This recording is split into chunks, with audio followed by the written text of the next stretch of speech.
Okay, we're going. It's like Thursday, Friday, 9:30. Okay. It is 5 o'clock. It is. I know. Okay. I'm calling this meeting to order, you rowdies. All right. It's not a meeting. Oh, it's right. It's true. All right. I'm still calling you to order.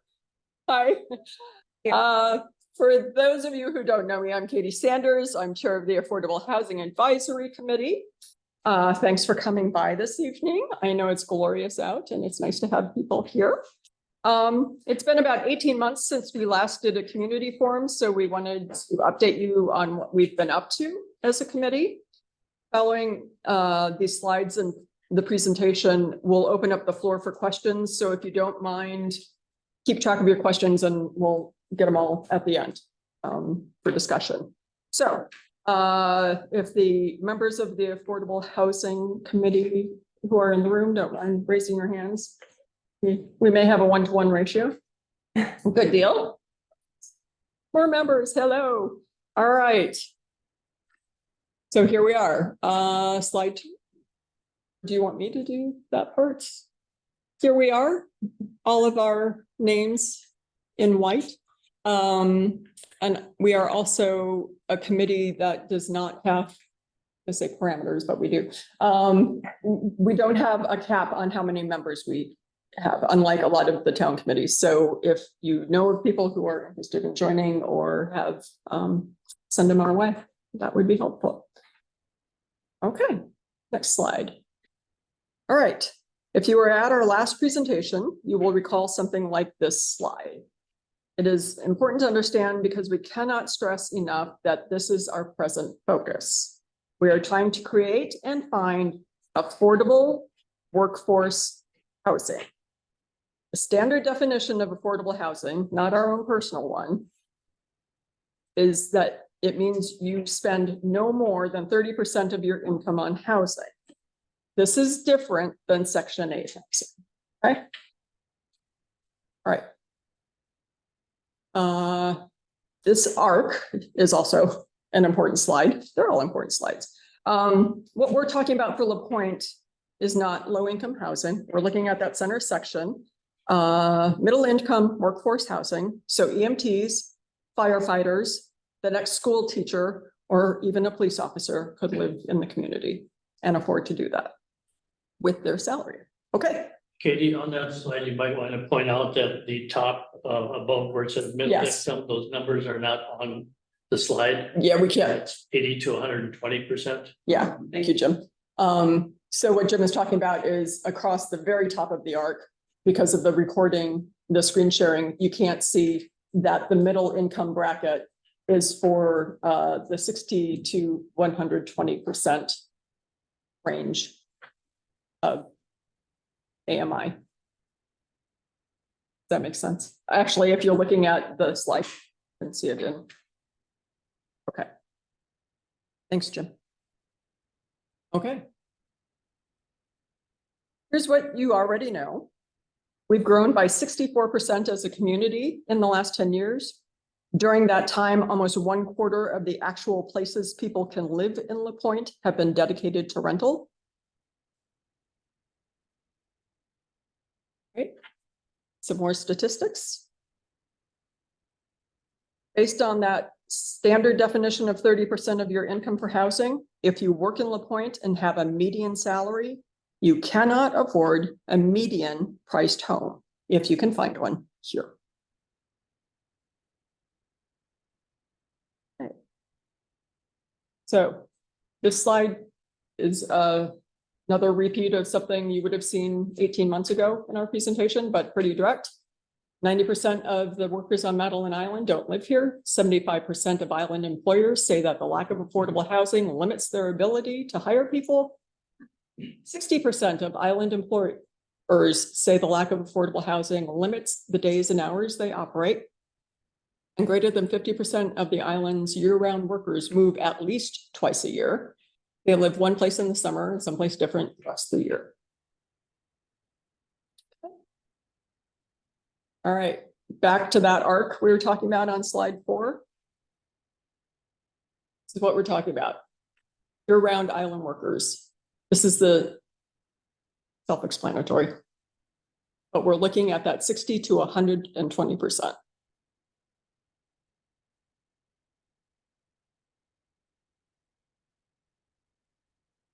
Okay. Slide 9. So these are things that we learned about housing from the comp plan questionnaire that probably most all of you saw about a year ago, filled out. So what we have deducted from the survey results is that residents understand that this is a problem here. They support practical solutions. And your community also supports action by the town board in helping to solve this issue. Okay. All right. Lots of things to look at here. Again, the comprehensive plan. If you've been around the past 18 months, you may have heard discussions about this.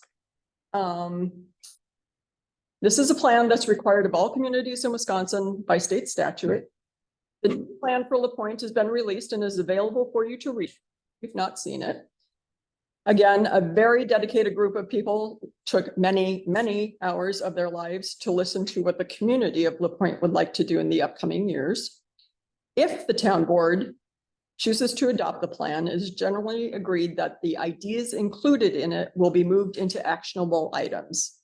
Based on surveys from the plan, here are the priority areas you should expect to see acted upon if the plan is adopted as it currently exists.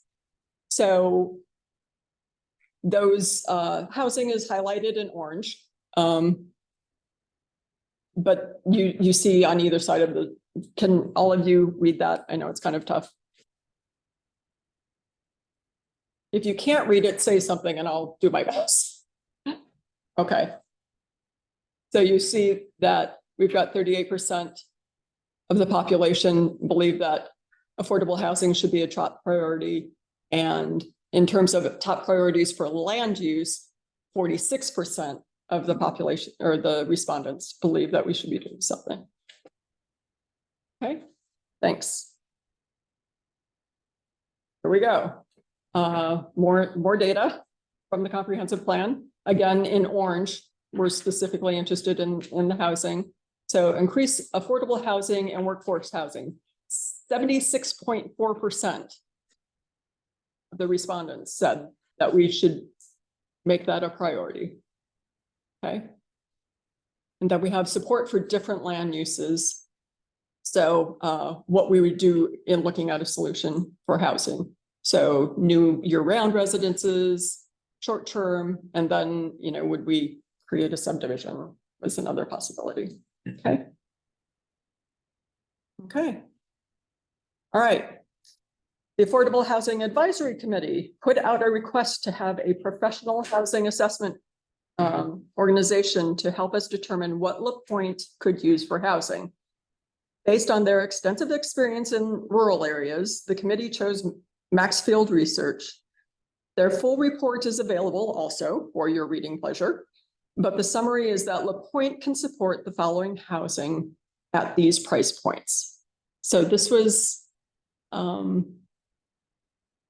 considering all varieties of regional data, not just for LaPointe, but including Bayfield and Ashland counties and median income and average income and all of those things.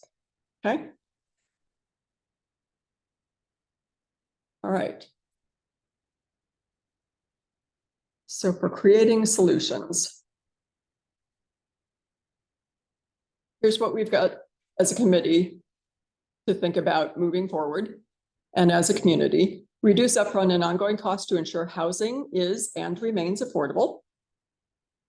Ways of doing that are that the town donates land or sells or swaps land to acquire land to donate, or that we come up with a private owner who donates land or gives us a really good deal. We're open to those possibilities. Okay. More things that we need to look into developing. The town allows higher density zoning to make development more feasible. the property, we definitely need, as we're looking at different pieces of land, make sure it's on a sanitary sewer system or easily connected to that. And that property becomes part of a community land trust. And that is one of the biggest ways that we can keep it as an affordable and viable option for people. And we can probably talk more about that in questions, but okay. So things that we are working toward and just have to consider. We've got a lot of logistical issues, obviously. We are looking at ways the town joins financing and management partnerships. So the town isn't going it alone. And that the community also rehabs existing homes. So overall, as a committee, while we are focused on many solutions to try to help people stay in their homes and keep them affordable and reasonable places to be. Okay. All right, our next steps. We have sent out a request for qualifications for a developer. We've sent it out to about 40 developers, I believe, and we're waiting to hear back. We are still in the process of trying to identify land and financing and architecture and infrastructure and builders and property management and timetables. So, I mean, we do have a lot of work. We've gotten a whole lot accomplished in the past 18 months, but we still have a long way to go. And then we need to create a clearinghouse of financial resources for people. So that's kind of where we're at right now. And I think what we can do, people as maybe committee members have points they would like to add to that quick review, and then we'll go ahead and answer questions. I have no additions. Awesome. Good. All right. There you have it. Thanks. Thanks for being here. Be able to describe the land trusts. It's complex, yes. I know enough to be dangerous, so I will definitely fall back on people for this. Essentially, So there's a regional land trust that's being proposed for Ashland County and Bayfield County called the Schwamigan. It's check built. I forget what the letters. They are actually, that proposal is going before Wisconsin Housing and Economic Development Authority today to get funding, startup funding for that. Essentially, we don't know the particulars of how land trust would operate here, but typically what a land trust does is it acquires land that and then it either builds affordable housing on this land, or the housing that is already on that land becomes affordable housing. And it stays affordable because there are either deeds or covenants or whatever put in that essentially mean if you own the land, you don't gain the equity of the land over time. You only gain some of the equity of rising property values. So it essentially makes it easier for you to afford housing up front, and then it keeps it affordable long-term. So anybody who buys housing would then commit when they buy, and typically they have to qualify for a traditional lending mortgage, but they would agree that the equity increase in that property would be limited to typically a certain percentage each year, or a certain percentage of the total equity increase based on market values. So then when they sell it back to the land trust. Land trust then turns around and sells it to a different individual or family, so that the land and the home are still affordable. If it's a rental thing, it's similar, but obviously someone, either the land trust or a property manager who's working with the land trust, owns the land, and therefore they accumulate the equity, and so they can maintain the affordability of rents over time. That's the basic way as to how land trusts exist. Do the people that own the home that is on? They do. land They have a title. They have a title to the home. They typically don't have a title to the land. So like a condominium. Or like a hangar ranch, right? You own the improvements, but not land, right? It depends on how the land trust is structured. Again, there are a zillion different ways of handling it, but the basic thing is there's a restriction on how much of the equity accrues to the owner in a ownership situation. Yeah, Paul? They had to do that on Mackinac Island because when they first started to do affordable housing. Oh, great, I got this home cheap, and after a few years living there, they realized they could flip it, make some money. Leave the island, and then so-called affordable housing did not become affordable for the next person, so that's why the next time up. They went with this land trust to keep it affordable for future generations. Correct.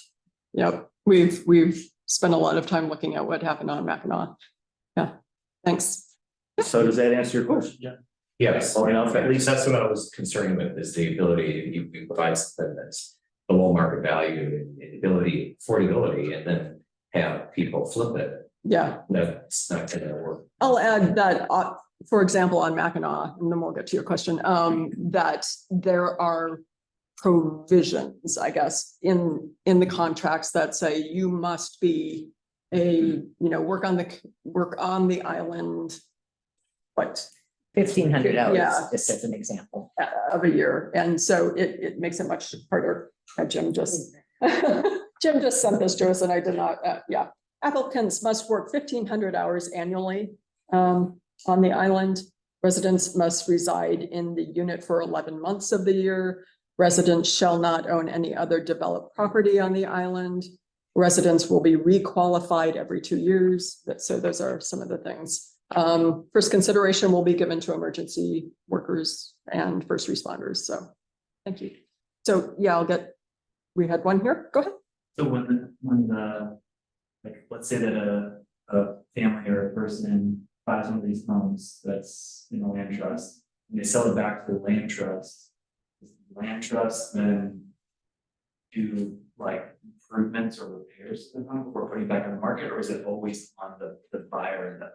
Again, it depends upon, I think, how it's structured. I have seen examples of both, where the land trust assumes the responsibility, but otherwise, yeah, it can be as private.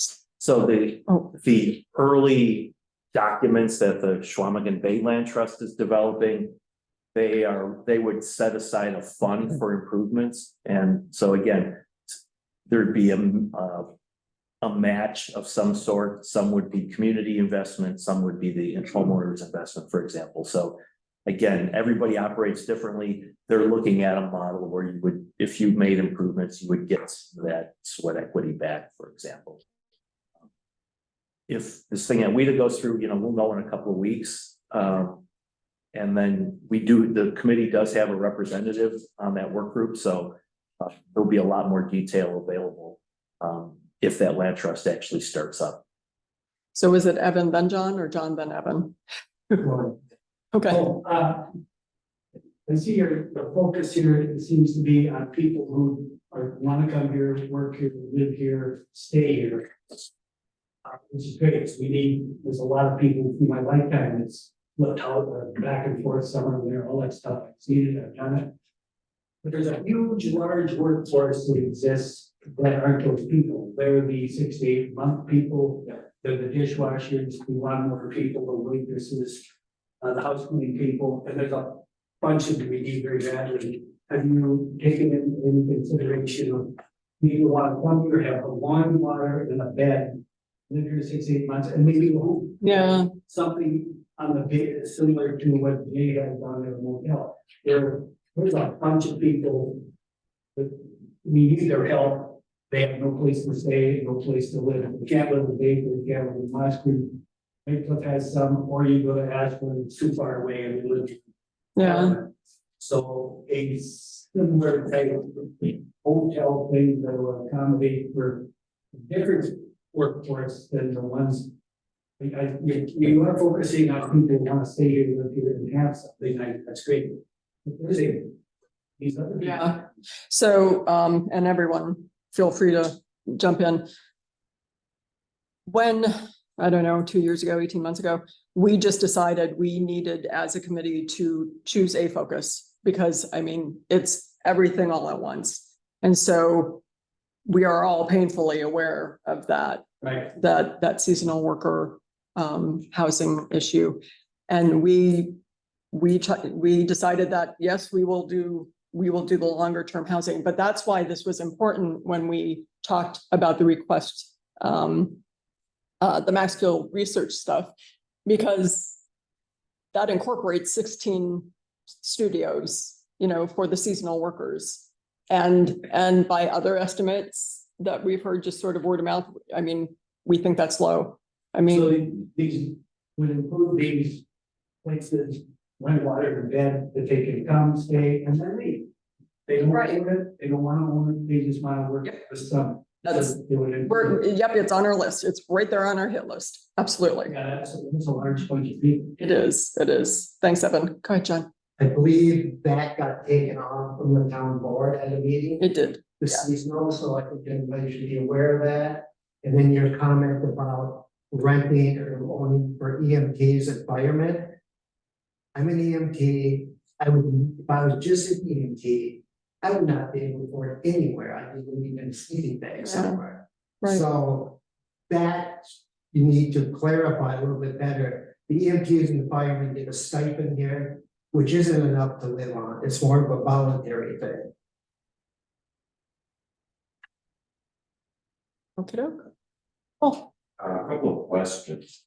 I was wondering, what happens when the residents of this workforce housing retire? Do they get kicked out or can they still live there for the next 20, 30, 40 years?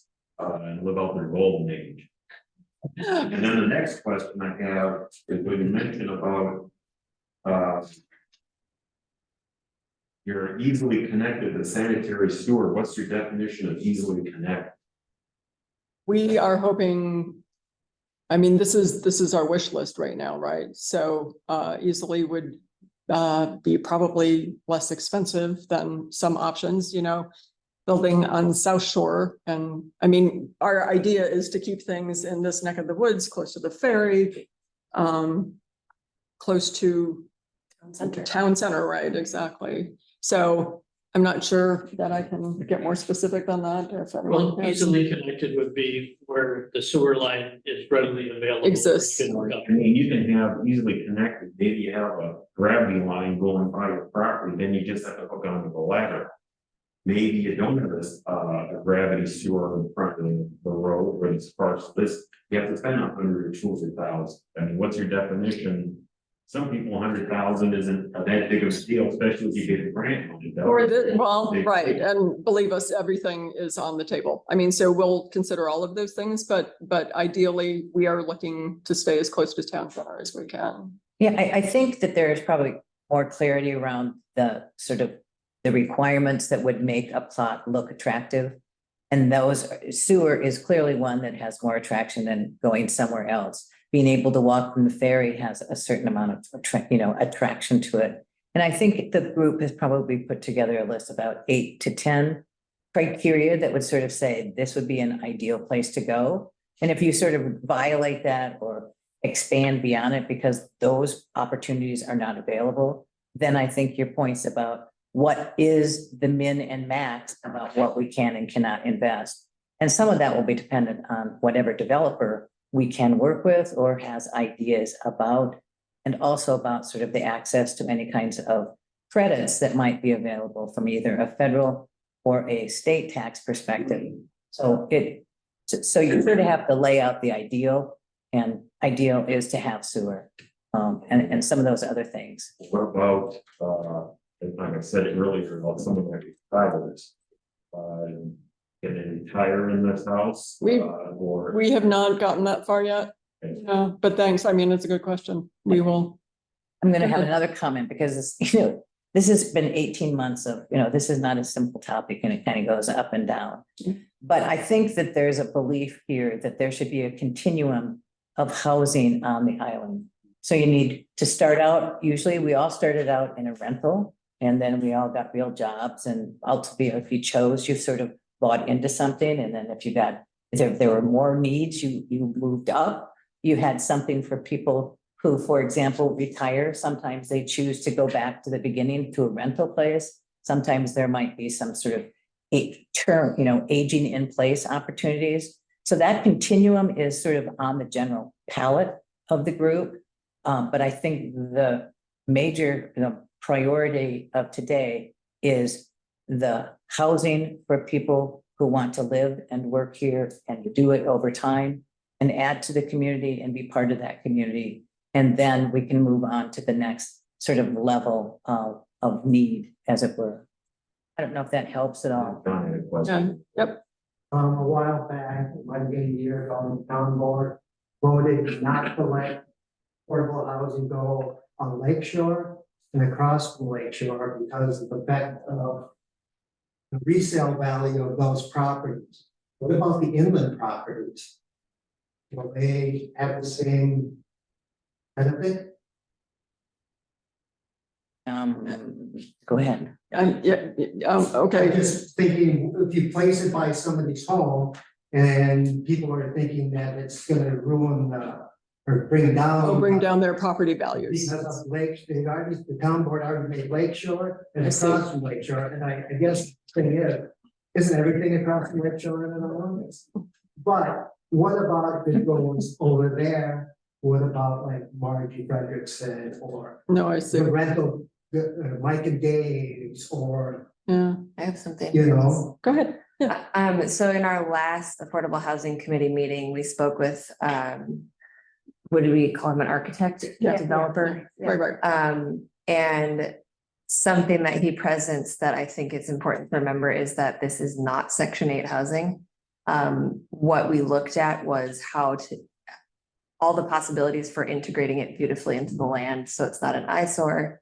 The houses we talked with him about building would be some of the nicest houses on the island. I mean, like when you exclude super mansions. They're really efficient, they're beautiful. His specific work, like we're not going with him, it was just for information. He works in luxury affordable housing, essentially, is what it looks like. Yeah. And That's when they build for full price clients, they only make like some tweaks on the materials they use on the surface finish. So I think that's something that's not necessarily saying it will or won't increase or decrease property value, but it could possibly look nicer than anything else going up. And I think ultimately it will also be a town board decision, but a good point. Okay. Well, Just because it's not section housing doesn't mean that values won't be affected. And I have a friend's brother, in Illinois, got into a subdivision. The developer went belly up, there's only a few homes built. The first few years it was great. Then the city took over the land, gave it to Habitat for Humanity. Habitat for Humanity built a bunch of homes, people moved in. And he had to get the hell out because he's never been in a neighborhood where there was a car bombing. Never been where there were drive-by shootings. And he said, I already survived Vietnam, I'm not gonna go through this a second time. And so he sold at a loss, and just got the hell out and went to the sticks, and I can't hold him one bit, but. If you talk to Brother Bruce about Habitat for Humanity, you're gonna get a earful from. well, I think there's a bit, I'm just not saying it's gonna happen. Right. here, But it's, Yeah. it's There's- just because it's not section 8 doesn't mean that values won't be affected. well, right, but you have, yeah, okay. Go ahead, Alex. I mentioned what John said, sorry. I can call it up. You mentioned, that the town board removed or took off the seasonal studio piece. Yeah. It sounds like from what Kevin's saying, and from what I personally heard, that is almost the most integral part of this. So I'm curious, if this is out of scope, I apologize too. No. I'm curious why the town board made that decision. Well, I didn't vote on it, I was a public person, but I brought it up because, town or anything that has to do with the town should not be involved with businesses, making sure that they've got housing for their employees. It should be for people who move here, not that want to work for those people, that's great. But not for seasonal people who come up here and then all of a sudden the place is empty. And then you want to rent it, Well, now you gotta only rent it for, now you've got this conundrum that's happening in Circle. People are coming here for 8 months out of the year, washing dishes, they need, somebody wants to rent it, they can only rent it for 12 months, and then they gotta get out again for. So now you've got a conundrum. I guess I think the town board just wanted to focus on year-round at this point and wanted the businesses to work on employee housing for their employees. Just I understand that, and I think it's important to the town economy, and therefore the town and the residents of the town, that they support. Not just the businesses, but also the. I guess sustainability of the biggest economy of the town, and and that is tourism, which isn't great, in my opinion, but. I think it's important that. That we at least address in some way, not just stricken off, and I don't know what exactly happened, so I'm open to having a conversation later, but. So, So the yeah, clarification is, the town board took off the seasonal rental from the RFQ, which is the request for qualifications that went out for developers. So when developers bring back responses, it is to the 20 year-round rentals and the 10 home ownership. That's what we're asking them to come up with proposals on. I think, as Amy suggested, at this point, the belief on the town board is that seasonal rentals are the responsibility of businesses, since it's their employees. And there's a whole set of arguments around that we're not going to get into now, but it's identified in the Maxfield research as a need for this community and a need that could be fulfilled. All of these projections from Maxfield are that this much housing could be filled in the next 5 years in this town. And if you talk to real estate people and they look at that and they say that's all, they think it could be filled with more people. So that's what the research shows. That's the first two numbers are what were sent out to the developers. The seasonal rental at this point is not priority of the committee. So one step at a time. Yeah, and kind of what Jane was saying. I mean, we all know that there's a need for senior housing of one type or another as well. That's been identified, it was identified in the comp plan survey. But you can't do everything at once. And so you got to start with a focus. And this group is focusing on year-round housing for people who work here. Evan had a question, and then I'll come back to you. But when I was speaking of these people who, your 6, 8 months come and go, and you have. Really, 4 of these people, I didn't mean that. If they come and you have, say, 15 units for these people. They could rent one for the rest of their life if they wanted and stay here and live here. They didn't mean that. They can come and go, but some of them may stay, all 15 of them may stay for the rest of their life. Go through the winter like many of you do here. And be part of the community. I just meant something really basic, simple, running water, stuff like that. That's affordable for people who don't make any money. And it's not necessarily seasonal, only somebody moves up, somebody takes it from them, and they can keep it to the. Till 110 years old if they want. Thank you. All right, thanks for the clarification. Peter, you had a question? Yeah, well, I was interested in, so you're talking about 20 rentals. And at the beginning, you talked about Airbnbs taking housing stock out of availability for rentals. And there's a lot of studies that show that. So the question would be, if the town changed its approach to Airbnb rentals, that might be cheaper than all of this. I'm just, you must have, I don't know, you looked at that in a kind of way, right? So at the, I want your Yes. right? Yeah. You start as a renter, and then you can buy one, and then you retire in place, but then maybe then you start buying up a bunch of houses and do them as Airbnbs, and you can have 5 and do this. And so part of that continuum is good, but then as we're looking at this, the question becomes, at that part of the continuum, how much potentially rentable housing stock is taken out by people who use private housing as a hotel, essentially. And so, so I just wondered if. We have, Thought about that a little bit. yeah, Jim, why don't you help us with this? In communities around the country on that, Oh, yeah, right. and so, yeah, I So- don't think there's anything to do. So we sort of have an answer. Well, zoning has looked at that, but to some degree, our hands are tied by state statutes as to what people can or cannot rent.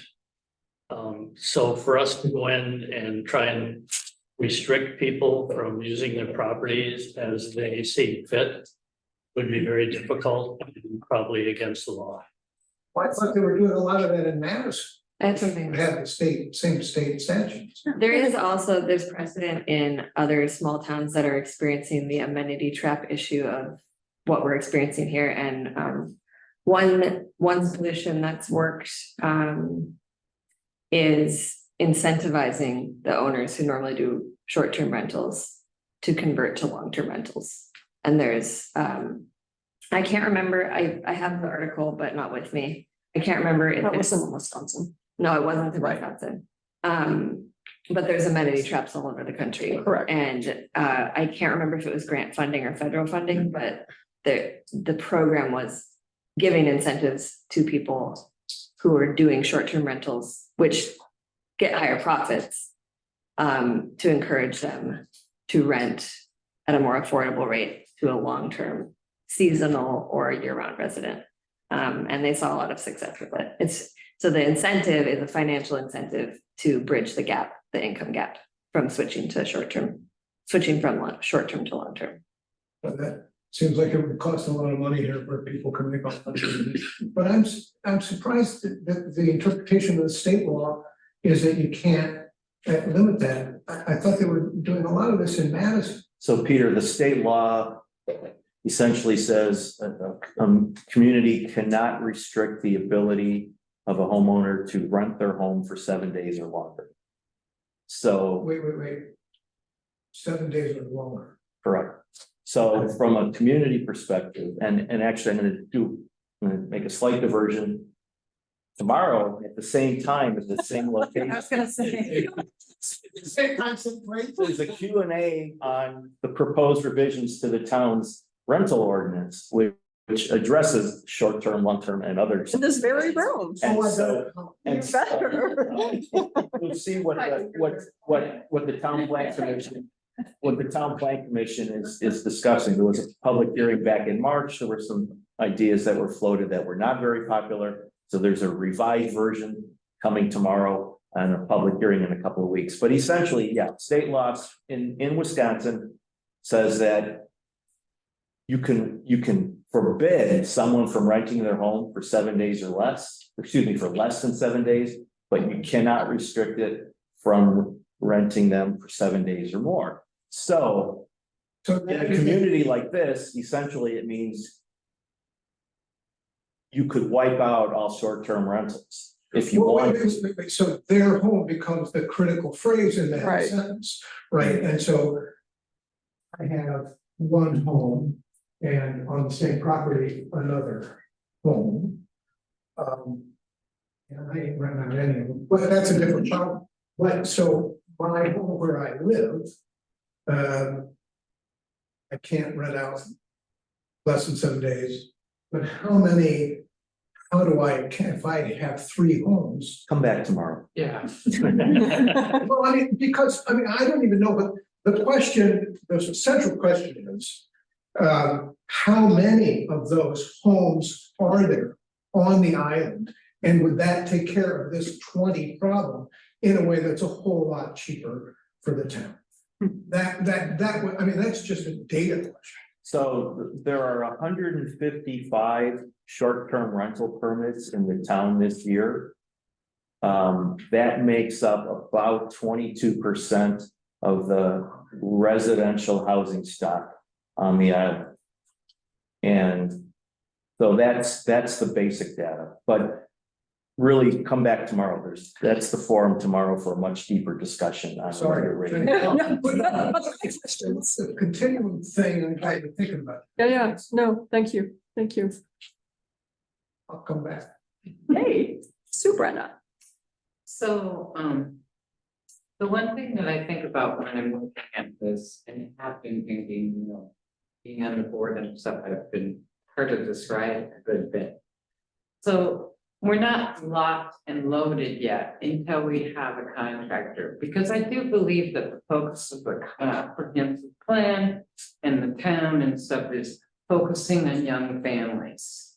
And so I think there should be some availability of 3-bedroom homes, even if it's like very tiny little bedrooms, so that if a family has a son and a daughter, they each have a home. Now, that's not that critical when they're little, but we want to keep the families here, so we want the 11-year-old and 14-year-old of opposite sex. So hopefully that's something that once we identify someone that we look at, maybe at least a minimum amount of those. And I think another important point is that, you know, it's not as if 14 houses are suddenly going to sprout up on this island overnight. We will build them a couple at a time, and it will be a long, long process. But as we've spent 18 months getting ourselves to this point, you can see, I mean, there's just so much bench work that needs to be accomplished before we can even get to breaking ground. And part of it is these kind of discussions with the broader community. So we don't, you know, have different things going through and around and about. And so if you have questions, you know where to come. And if you need clarifications, you know where to come. So thanks.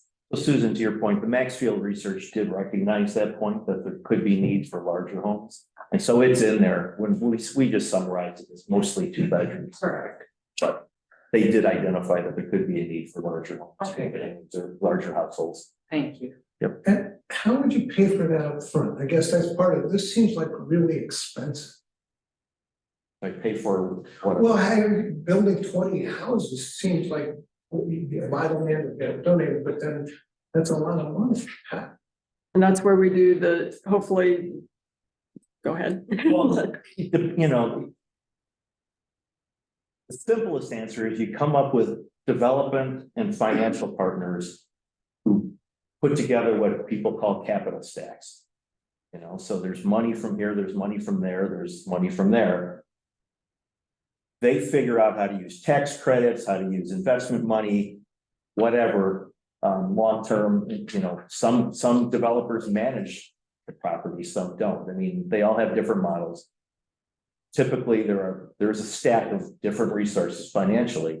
What we're trying to do on the front end is reduce the cost that a developer has to cover. So if land is donated, that eliminates one substantial cost. If land is on a sewer, it eliminates not only infrastructure costs, but eliminates some of the living costs that the homeowner or the renter has to do. So you try to close the gap from 2 different directions, and hopefully you get to a point where you can make it work. We don't know, especially with construction prices going the way they've gone the past couple of years, but that's the simplistic answer. No, it's Yeah. not tax. Correct. Well, I mean, some of it could be tax credits. I mean, there's no doubt about it that go to the developer or the financer or whatever.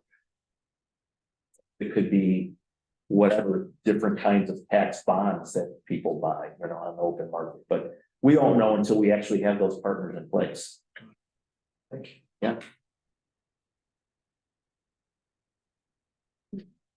We're doing, Paul.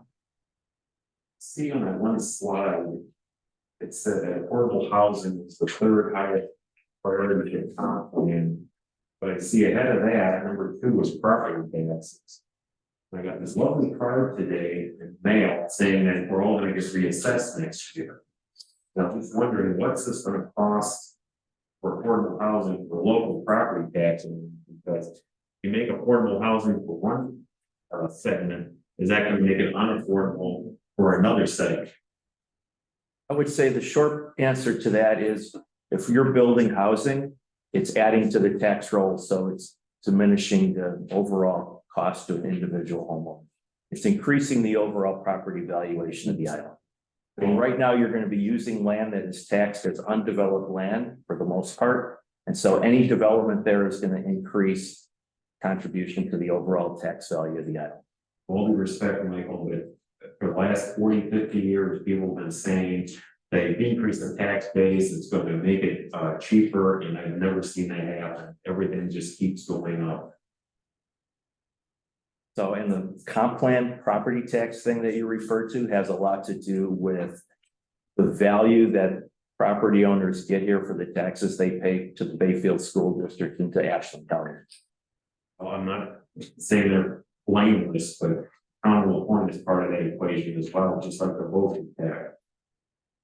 It is, it's about 25% of the tax levy here, yes.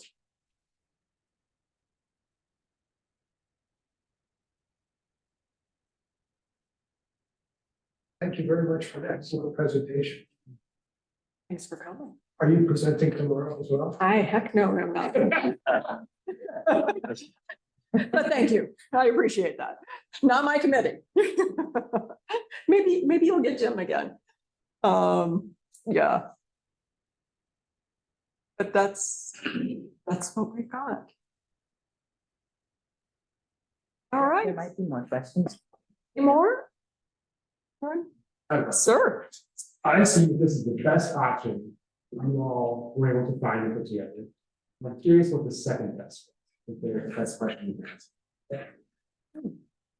Alex, I'm gonna kind of go back, and I don't mean this sort of, you know, glibly. Because there is no one answer here. This is the first action that beats what we believe from the research as the highest need in the shortest amount of time to help our community.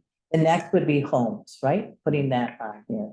But that doesn't preclude any of the other things that might ultimately happen. So part of our decision was to say, you can't do all of these things at once. That's chaos. So the theory is project by project. This is the one that has the highest value and need as articulated by the Community Comprehensive Plan, as well as the Maxwell or Maxfield. I always get that wrong, excuse me, research. That research not only shows us sort of a requirement, but as you go to funding sources that Michael K talked about, those become the argument to sort of compete with federal and state tax credits, which are coming up here on the cusp in probably early fall, mid-fall. So this is a long-term plan, not maybe longer than the comprehensive plan. If I could use 10 years as one thing, and this is going to be longer, I would guess. I'm not sure if that answered your question, but okay, thank you. Quick question, just hypothetically, if I were to want to build the short-term seasonal rental unit, what Jake has, middle are the rules for zoning and such and building construction that prevent, are they so mindless that there would be no way that I could even do that today? If so, is it part of this plan to restructure those rules to allow that to happen, allow those employers to make those types of facilities? I'll take a shot at this, and then the guy who's smarter can really answer. When you talk about building something like that, or even what we're discussing here as general direction, there will be some changes that people will pursue through the zoning. Density is of a very important aspect to it, and there are probably other pieces. Zoning today, I think that folks would probably use, a conditional use as the sort of usual pattern to come in and make an exception before the group, and then ultimately the town. But I clearly run out of any knowledge that we have is right now, but that is what we've been thinking and what we've been recommending in the larger plan. You want to be on the sewer, so you're probably gonna be close to the city center anyway. Yeah, probably too. So then that zoning would be commercial, not residential, or one. Things are getting so fuzzy nowadays, who knows? I mean, the current zoning allows no more than 4 units on a parcel. And so when Jane refers to the need, if you want to build more units than that, you would need to get a conditional use permit. Town Plan Commission is looking at redoing the zoning ordinance to provide additional flexibility for some higher density in areas where it makes sense. It's all part of the same equation as to if this is indeed a community goal, which the comprehensive plan survey suggests that it is, then you have to look at all the different pieces you can to make it fit. And so that's right now, under the current zoning ordinance, as I understand it, you've got conditional use permits, or you can try to do a planned unit development, which also has some density restrictions, but perhaps a little bit more flexibility. When you say the density restrictions, are you referring to the number of units on a given piece of property? Correct. The number of people or a number of Unit. I want to build a dormitory that has 10 dorm units in it. Okay, with a common area and kitchen, things like that. Well, you can't build a dormitory unless you're a school. So, but no, it basically refers to how much land the building takes up in relation to the land around it. So it's based more on square footage than it is on people. You still have to look at if it's W1 or W2, but that definition, that's low density. So what's the definition of low density? Is it a 10-unit dormitory or is it a single family dwelling? I also think language wise, I'm pretty sure someone, correct me if anyone knows differently, I think what you are referring to, if it's like employee housing and not a school, or just not a school, would be Yeah, a employee boarding, housing. I think it would be a boarding room, boarding rooms or boarding house. Greenhouse, yeah.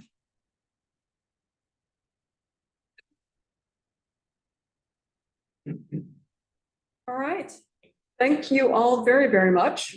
It's lovely to see you. Some of you I haven't seen outside. It's kind of fun. And some I've never seen, so kind of cool. Good job, Katie. Thank you. Good job, Michael. Thank you, thank you. You know,